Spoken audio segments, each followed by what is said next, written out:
I am racing against the clock for the sun to set right now. It's literally 3:41 and I'm trying to film this video before the sun sets. All that we hold so dear at this wonderful time of the year.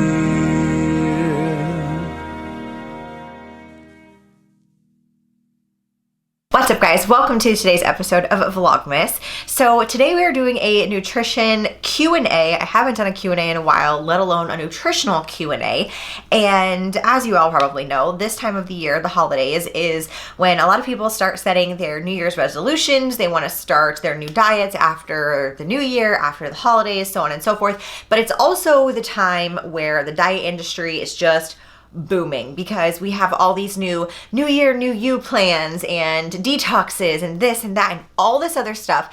And so I am answering your most asked questions on my Instagram. I asked for the little suggestions box. I got a ton of questions. So we're going to try to rapid fire through this video, and I'm super excited. When I asked on Instagram, I asked, what nutrition concept are you struggling with? So some of these are gonna kind of be like a general concept question, and the other ones are more or less specific questions that might need a little bit more individuality, so just keep that in mind. Let's start off with one of the most common concepts or things that people put in this question box, and that is discipline. So this is one of those very generic statements that I think there's no like specific question to it. I think it's just something that people struggle with, period. The biggest thing I can tell you when it comes to that is creating a routine. Once you get into a really good routine that works with your schedule, you start to get comfortable with it and you're able to flow really well through your routine. It is so much easier to rely on the routine when the motivation starts to lack. And one of my favorite quotes that I've ever read in regards to like motivation and discipline is, motivation is the thought of the goal you want to achieve, but discipline is what gets you there. Motivation's not always going to be there, and when it's lacking is really the most important time to then focus on your routine. So if you're struggling with being disciplined, the best thing that I can suggest to you is to get a super solid routine down, whether that's with meal prepping or getting to bed early, whatever it is, just start small and start to build your routine from there. All carbs are bad. I know they're not, but I feel like I've been brainwashed trying to fix. So this is also something that I talked about in the Black Iron Nutrition podcast from the other video. If you didn't hear that podcast, I'll put the link in the description box. But basically, a lot of times the diet industry specifically will prey on fear. And so they will present to you a problem that their supplement or their program or whatever can fix. And a lot of times what happens, or with specific diets, is they cut out a certain thing. Why? Because it's easy. So if you start to demonize carbs and suddenly all these programs are carb free or low carb, yes, you may lose weight. However, you're still reducing the amount of calories that you're taking. So hypothetically speaking, if you were to take those same amount of carbs that you're cutting out of your diet and swap them for fats, it would most likely yield the exact same results. Now, obviously, you always have to say with a little asterisk because there's going to be an outlier for every situation. But for the masses, it doesn't necessarily matter, especially like I will fight to like die about keto with this, because some people think that cutting out a specific food group in general is what equates to their weight loss, when in reality, it's only because they've lowered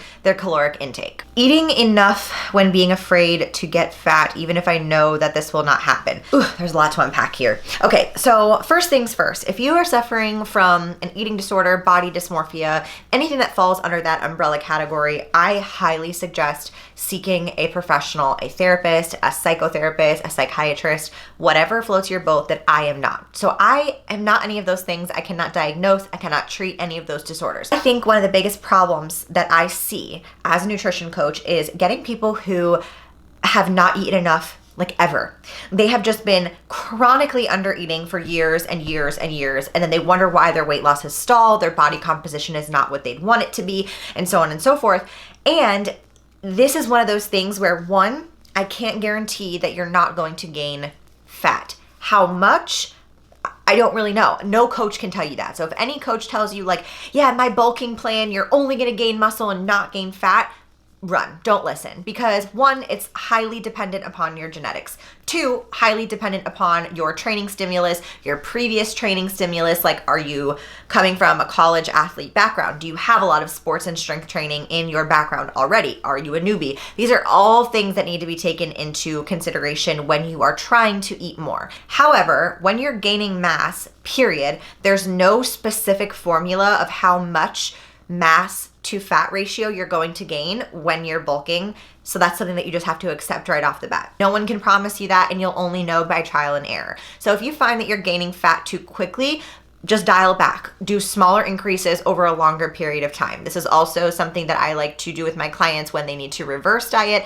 It's basically the same concept. You're just slowly increasing your calories over an extended period of time and kind of going based on how that person's body is responding. Currently eating intuitively and losing weight slowly. How to go back to maintenance without tracking. This is also another highly requested topic on here, is intuitive eating, but wanting to achieve a specific goal. So I will say that with intuitive eating, I think it's fantastic. I think it's great. And I feel like that's a goal that most people should work to get to if you're consistently tracking your macros, right? Like, I don't know about you, but I don't want to track macros for the rest of my life. I want to be at a point where I feel comfortable and confident in my food choices, quantity and quality wise, without having to weigh and measure everything. So with that being said, if you notice that you are intuitively eating and you are losing weight unintentionally, pick a meal of choice. Let's just go with breakfast for the sake of this example. Add an additional protein, carb, and fat to that meal to start. So if you're adding an additional 10 to 20 grams of protein,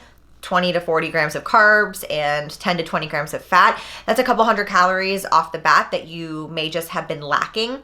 And you can add it to 1 or 2 meals a day and then track your weight accordingly. You do kind of have to know a baseline, essentially, if you're going to intentionally want to get back to a point. And I think there's a good way to do that just by like adding 1 meal, so you're not like tracking every single thing for every meal if you don't want to. But if you're struggling to get back to that point, it may be beneficial just to track at least a little bit so that you know where you are. If you are somebody who absolutely does not want to do that, like Manders, I don't want to track anything, you're just going to have to eyeball and use the same concept. So add an extra protein source, add an extra carb source, and add an extra fat source to that meal. Just double it. If you usually put 1 scoop of peanut butter in your shake, put 2. If you usually have 1 piece of chicken, have 2. So if you're not going to weigh it, just increase your food and start with 1 meal per day, monitor your weight, and then increase if you feel it's necessary. How to make food flavorful with less fats. I'm struggling to hit my fat. Okay, so maybe this person's going over their fats. Okay, so cooking foods with spray oils is a great way that you can reduce your fat intake if you're somebody that cooks with olive oil or coconut oil, but not all of the food's flavor comes from the fat source. So although the more fattier meats are tastier, obviously, it's gonna come down to your seasoning. So if you're not somebody who typically seasons their food a ton, this might be something that you wanna try out and just kind of try to get into a more unique way of flavoring your food. So this can mean cooking with chicken broth or beef broth, different things like that, sauteing tomatoes, different acidic foods so that it kind of spices it up a little bit, different seasonings, making sure you're using salt and pepper, obviously. When I started nutrition coaching, I didn't realize how many people did not season their food. And I was like, no wonder you don't like to eat anything, because it tastes very bland. So if you're not gonna cook with fats, then I would suggest heavily changing or adding seasoning to your rotation,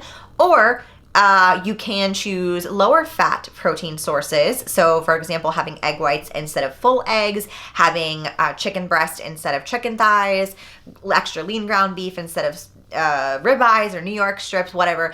And then you can use the higher fat cooking oils if you can fit that into your macros. Okay, making abs more visible. I am the kind of person, unfortunately, and I'll be honest, I have very good genetics when it comes to my abdominal muscles. Now, obviously, I train in a way that uses compound movement, so I am using my abs when I work out. That's not like doing sit-ups or knee raises. Most of the things I do requires really heavy core stabilization. However, even when I was bulking and even when I was much heavier than I am now, I have the type of abs genetically that they stick out more. So at higher body fat percentages, you could still see my abs. Not everyone is like this. This is totally genetic and there's nothing you can do about it. You cannot change the shape of your abs, the way they lay in your abdominal cavity. It's just not possible. To decrease your overall body fat, caloric deficit, meaning that the less body fat you have, the more your abs will show. And obviously training them is going to be a portion of the puzzle there, but it's not always everything because like I said, unfortunately, some people really like have to be extremely lean, like unhealthy lean to see their abs, whereas other people can kind of be like a healthy body fat. Like I would consider myself a healthy body fat. I'm not like super lean, but I don't have a ton of fat, and you can still see my abs pretty much all the time. So just remember that it's not an indicator of health. Having abs doesn't mean you're healthy, doesn't mean you're fit. It's just a muscle that's showing. Sodium intake and how to balance it. That's a great one. So if you're somebody who struggles with sodium intake, keep in mind that a lot of the higher processed frozen foods, packaged foods, chips, anything that's more of like a junk style food is going to have more sodium, more preservatives to keep it fresher, to keep it tasting really good. So if you can significantly decrease the amount of frozen foods, packaged foods, and when I say package, I don't mean like, you know, spinach in a bag. I mean like lean cuisine, or I can't think of anything off the top of my head because I don't. Mac and cheese, that's a great one. Just things that are not necessarily home cooked to an extent, and you'd be surprised. Like some things have so much sodium in them that you wouldn't even expect. For example, the naan breads, those flatbread things, some of those I've seen have upwards of like 800-900 milligrams of sodium. It's insane. Really just be more proactive. Look at the labels, look at your MyFitnessPal diary as a whole. You can sort your diary by things highest in sodium, and you can kind of just start to tweak and remove things if you feel like you're eating too much in one day. Eating more, I consistently undereat and gain weight. Okay, so this is actually not possible. If you are under eating and you are in a caloric deficit, you are not gaining weight. It's not possible. So if you think you're under eating, it's highly unlikely. You may be over or underestimating what you're actually eating, or you may be overestimating how much you're currently burning throughout the day. I think a good thing to consider is your workout intensity as well as frequency. So if you are somebody who has a 9-to-5 job and you sit primarily all day, then you hit up the 1-hour CrossFit class and that's, you know, your workout, that's totally fine, but you just then have to be realistic about your current maintenance levels and what you'll need to actually do in order to create that deficit. So that's either going to be increasing your total daily energy expenditure, i.e. your non-energy activity thermogenesis, so walking, moving around, doing chores, anything that's not exercising, and then obviously your exercise activity, meaning CrossFit, weightlifting, running, cardio, strength, whatever floats your boat, that needs to then go up so that your maintenance level is going to be a bit higher. Same thing with being in a caloric deficit. If your maintenance level is higher, that means your caloric deficit is going to just by default be higher, if that makes sense. First thing I would suggest is figuring out what you're actually eating. That needs to be accurate, consistent for a few solid weeks so you know what your baseline is, then you can go from there. For gains, eat more carbs or eat more protein, which one? This is kind of a not generic answer because it really depends. It depends on what you're currently eating, depends on how much body fat you have, how much muscle you have, what your training is like. I can't really answer this question with a specific answer, but as general as I could, I would say that an equal amount of both would be ideal. This is really interesting. The CICO, which is calories in, calories out, has become very controversial. If you haven't seen any of Elaine Norton's videos or YouTube posts on it, check them out because people are saying that like macros or tracking macros is different than calories in versus calories out. And at the end of the day, the idea is the same, right? So macronutrients is just a more detailed, broken down version of calories because protein, carbs, and fats obviously all equate out to a certain calorie amount. So when you're tracking your calories in versus calories out, you're essentially eating a specific amount of micro and macronutrients. However, if you choose to track your macronutrients, then that's great, and that's just a more broken down way of tracking your calories. But some people just say they track their calories and they eat whatever ratio of protein, carbs, and fats. Is one better than the other? No, I can't say that one is or isn't. That's totally going to be dependent upon what you feel is most sustainable for you. I think beginners would probably benefit more from calorie tracking just because it's maybe not as intense, it's not as overwhelming. So if you're somebody that's brand new to tracking anything, I would suggest starting with calories in and then working your way to a more detailed, broken down version of that, which is just macros. Being late, is it bad? What is late and what is bad? I always like to answer people's question with a question, because sometimes I think people get in this mindset of like being very generic, or like X is bad. And it's just a really funky thing to say, because bad in what way? Bad in relation to what? Your health, your heart. There's just so many different factors that I couldn't possibly answer that question. There is zero correlation between eating past a certain time and the body storing it as fat. I know I've seen that quite a few times just in, social media posts and all that stuff, and that is completely false. Our bodies cannot tell time. So the best way I like to explain this to my own clients is like, imagine, you eat something at 7:30 and then it's like 7:35. Your body is not going to be like, oh my gosh, it's 7:35, I must store this as fat. Not how it works. So no, to answer your question as best as I can, no, eating late or past a certain time does not make you gain fat. Why am I hungry in the middle of the night? I eat lots of protein throughout the day. So eating a lot of protein throughout the day does not mean that you're not going to be hungry at night. It's likely that you may be in a deficit without knowing that you're in a deficit, or you are eating very little carbs or very little fats, not enough balanced meals throughout your day, or you're stopping eating too early and you're going to bed on a super empty stomach and you're just simply not full. When you're trying to make sure that you are not hungry or your insulin levels are stable after eating, or they rise and fall throughout the day, but when you're going to bed, in my opinion, it's best as far as hunger levels to have the most balanced meal at the end of the day. So meaning that you have a protein source, a carb, and a fat source. And then if you have, extra leftover macros or whatever, your nighttime snack can be something that is primarily carbs and fats. That way it keeps you fuller throughout the night and you're not going to bed starving. Not eating every cookie in sight during the holidays. Okay, so I know this is obviously, a concept that a lot of people struggle with during the holidays, because there's so much delicious food. There's so much food that we don't typically eat throughout the rest of the year. And I think this is something that also comes back to the discipline aspect of things, but it also comes down to the availability of the foods and the flexibility of the foods that you eat on a daily basis. So something that I always like to think about during the holidays is this something that I could eat at any time? Like, if it's something that Austin's mom can make me whenever, like, I don't really place as much value or importance on that food, Whereas if I'm going down to Florida to visit my mom and she's making homemade raviolis and crab cakes, like, yes, I'm probably going to eat more than I normally would. And that's totally okay. There's nothing wrong with that. But it all comes down to the discipline, in my opinion, and knowing when to stop and just having that moderation. And the moderation is really difficult, especially if you've never tracked your food before, because in that scenario, it's like you don't actually know how much you're overeating. So that would be maybe one thing I would recommend, is trying to start learning about portion sizes, about how much, a serving size looks like,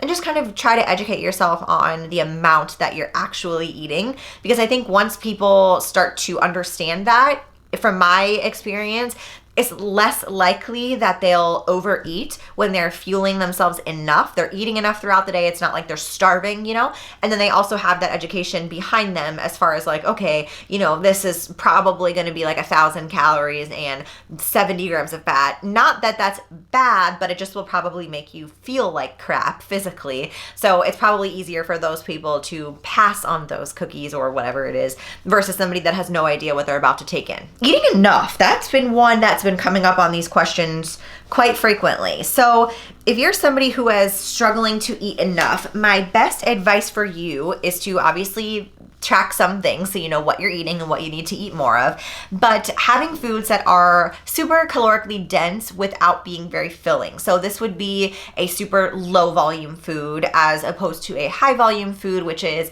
a large amount of food for a small amount of calories. So for lower volume foods, you're thinking of things like avocados, nuts, peanut butter, oatmeal, breads, rices, dense foods that you could probably eat more of without feeling super stuffed. So a great way to do this is smoothies. You can add a ton of oatmeal, banana, peanut butter, honey, chia seeds, throw some spinach in there, and you can make a really high calorie meal out of a smoothie that isn't going to make you feel super like full and disgusting afterwards. Trying to optimize veggie intake on low money and low time to prepare. I would honestly just say frozen vegetables, frozen fruits, making smoothies, anything that's quick and easy. And although unfortunately the pre-chopped things are less environmentally friendly and also less cost efficient, those things are going to save you a ton of time. So what I would suggest instead, if we are trying to also be better for the environment and save our money, is setting aside extra time for meal prepping. So buying those fruits and vegetables and chopping them yourself, setting them up, putting them together as meals, and then going about your week. If you can set aside 1 to 2 hours a week for meal prep, you'd be amazed at how much more time you had actually during the day just to plan out those meals or get them in. If you should consider your vegetables as part of your carb macros. So I have heard that some coaches do not count vegetables as carbs. I think RP Strength does this, if I'm not mistaken.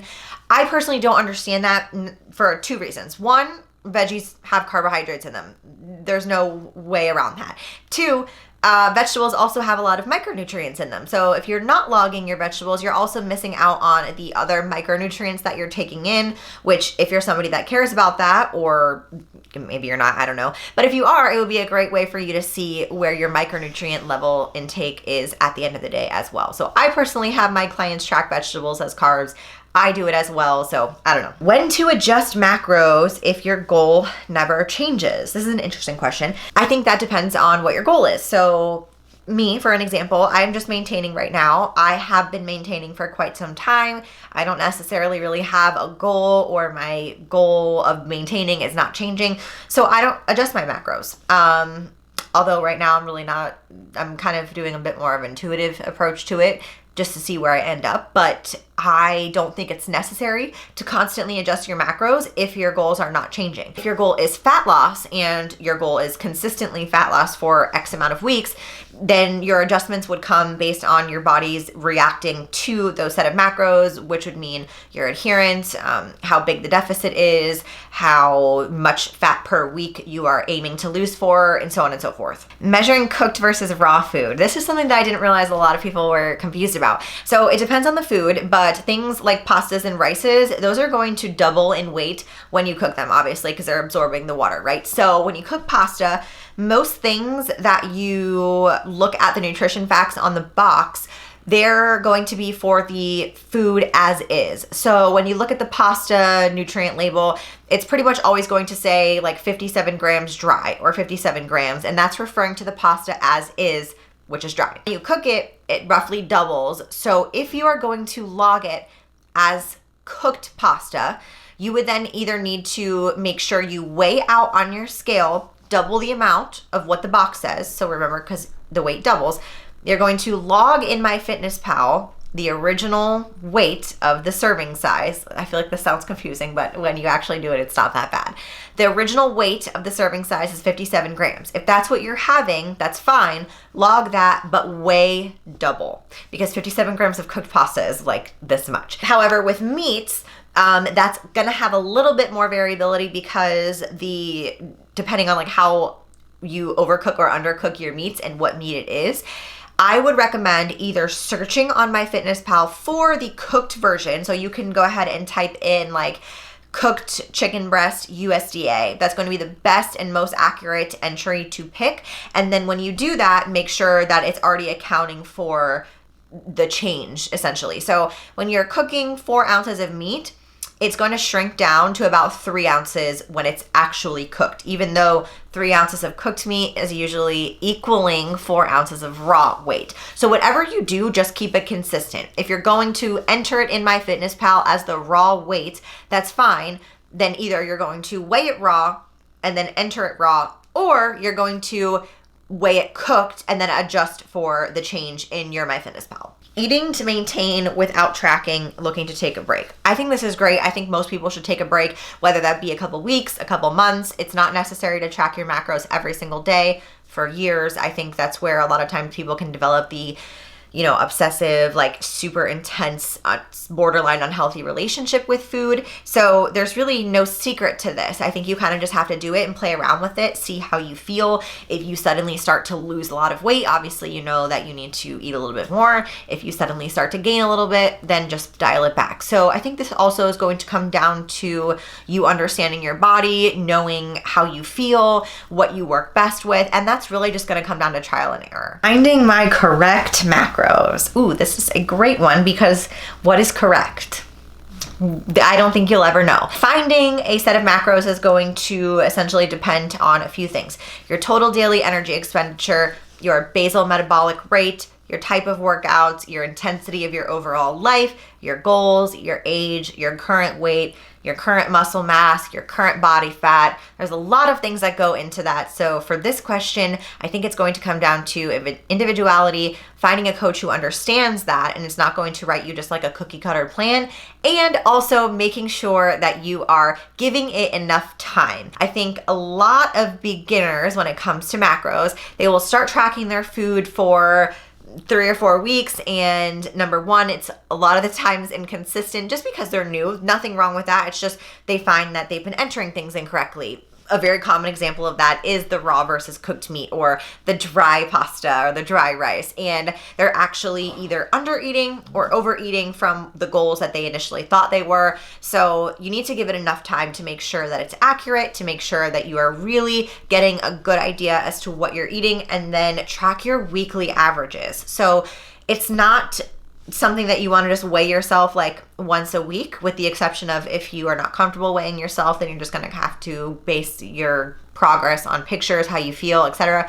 But if you are somebody that's okay with weighing yourself, you definitely need to do it either every day or every other day and take the weekly average, because your weight is going to fluctuate no matter what. So we need to make sure that you're looking at first week A weight average compared to week B average and see the difference. If there truly is no change and you've done this for 5 to 6 weeks, then you can make the adjustments as necessary. Intuitive eating for athletic performance. This is tough, and I think that the highest level athletes to some degree are aware of what they're eating in some way, shape, or form. If they are like super, super high athletes, like you're talking NBA, MLB, all those kind of guys, most likely they have like a private chef or a private meal prep company or something like that. So even if they're not, like weighing and tracking their food, essentially someone else is doing that for them. Is it possible to focus on athletic performance with not tracking macros? Yes, but do I think it helps to track your macros when focusing on athletic performance? Also, yes. If you are somebody who is really serious about your athletic performance and you like to track your data, this is essentially another way to track that data. So if you are, tracking your strength progress, it would also be beneficial to track your dietary progress as well. So okay, for me, anything under 200 grams of carbs, it's not cutting it for me. I know with athletic performance, and I don't even necessarily need to have a specific athletic performance goal. I just know in terms of like feeling my best during my performance in the gym is going to come from having a higher amount of protein, a higher amount of carbs. Even if you are not going to track every single day or track every single thing, I do think there is a benefit to tracking at least some things so you know what works best for you. And again, you can have that baseline to go off of. As a whole, with tracking macros, in my personal opinion, having a really great baseline to reference is so important. So that kind of takes away from having to track everything for the rest of your life. It takes away the guesswork of what your maintenance level is, because if you can figure out what your baseline, your maintenance level is, then you have a solid reference to go off of when you either want to cut or bulk. So keep that in mind when it comes to tracking macros in general. The goal should never be to do it every single day for the rest of your life. That's just my opinion. But it should be a way that you can utilize the data and help work to however you see fit. With that being said, I hope that you guys enjoyed this little nutritional Q&A. If you did, don't forget to give it a thumbs up and click subscribe. And we are moving right along with VLOGMAS. So thank you so much for watching, and I will see you in tomorrow's VLOGMAS episode.